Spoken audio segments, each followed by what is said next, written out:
အားလုံးပဲမင်္ဂလာပါဒီနေ့ကတော့ reflect tool လေးကိုလေ့လာမယ် reflect tool ကဒီထဲမှာရှိရယ်เนาะသူက rotate tool အုပ်စုတွေမှာရှိရယ် tools တစ်ခုတွေက tools ကိုတွေ့ချင်ဖိထားပေးပါ mouse pointer ကိုဖိထားပေးပါအဲ့တော့ reflect tool ကကြတော့ဘာကိုပြောရလဲဆိုတော့ဒီမှာအခုပုံတစ်ခုကိုဆွဲလိုက်တယ်ပေါ့နော်ဒီတစ်ခုကိုဆွဲပြီးတော့ဒါဆိုလို့ရှိရင်ဒီပုံကနည်းနည်းလေးလှည့်ကျင်တယ်ဒီပုံလေးနည်းနည်းလေးလှည့်ကျင်တယ်ဆိုရင်ဒီမှာ mouse pointer ကိုနည်းနည်းအပေါ်တွန်းလိုက်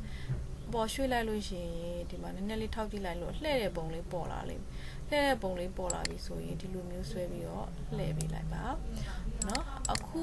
ဆရာမကဘာပြတင်လဲဆို reflect ကဘယ်လိုဖြစ်သွားလဲဆိုတော့ပြပေးမယ်เนาะအဲ့တော့ဒီ rotate tool အုပ်စုထဲမှာ reflect tool ကိုယူမယ်ယူပြီးတော့ဒီညမှာသူက center ပေးထားတယ်ပေါ့เนาะအဲ့အချိန်မှာတစ်ချက်နှိပ်လိုက်ဘာမှဖြစ်လာမှာမဟုတ်เนาะအဲ့နေရာကိုဒီ reflect tool ကိုယူပြီးတော့ကိုကဒီညကိုထောက်ထားတဲ့အချိန်မှာ order ကိုဖိပြီးတော့တစ်ချက်ကလစ်လိုက် mouse pointer ဒါဆိုရင် box ကျလာလိမ့်မယ်ကျလာတဲ့အခါမှာเนาะ box ကျလာတဲ့အခါမှာ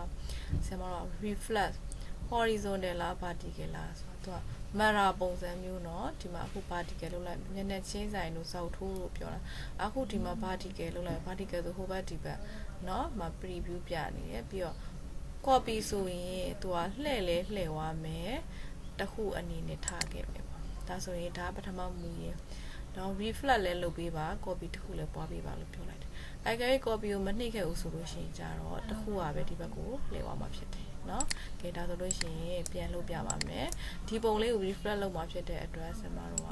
ဒီထဲက reflect ကိုယူမယ်။ဒီညကိုထောက်ထားတဲ့အချိန်မှာ Alt key ကိုဖိပြီးတစ်ချက်နှိပ်လိုက်မယ်။နှိပ်ပြီးအခါမှာဒီက copy မလုပ်တော့လှည့်ပဲလှည့်ပေးပါ okay လုပ်လိုက်။ဒါဆိုရင်ခုနဒီဘက်ကိုပြန်လှည့်သွားတယ်เนาะဒီမှာတတိထားမိရဲ့เนาะ။ okay ဒါက reflect tool ပါအဲ့တော့ဒီ reflect tool ကိုဆင်မတို့က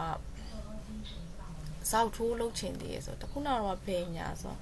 မျက်နှာချင်းဆိုင်အခုကစောက်ထိုးလုပ်ချင်တယ်ဆိုဒီညမှာထောက်တဲ့အချိန်မှာ Alt key ကိုဖိထားပြီးတစ်ချက်နှိပ်ပါပြီးရင် horizontal ကိုရွေးပါ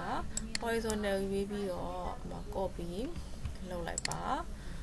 ရပြီဒါဆိုရင်လည်းဗာလဲဆိုတော့ဒီမှာကိုက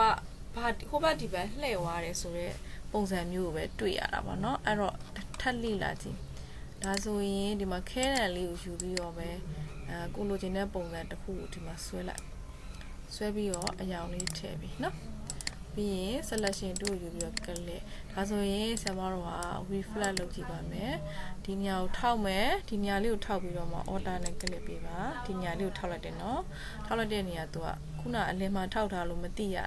အဲ့တော့ horizontal ယူလိုက်တယ်ပြီးတော့ copy လုပ်လိုက်တယ်တွေ့လားဒီအောက်ကိုလာထောက်တာခုနအလင်းမှာထောက်ထားလို့ဆရာမတို့ကလှည့်သွားတာကိုကမသိလိုက်ဖြစ်နေဟိုဘက်ဒီဘက်လှည့်ရလို့ပဲကိုကမြင်သွားတာဒီလိုပုံအတွက်ကြတော့သူကစောက်ထိုးပုံစံမျိုးဖြစ်သွားတယ်เนาะ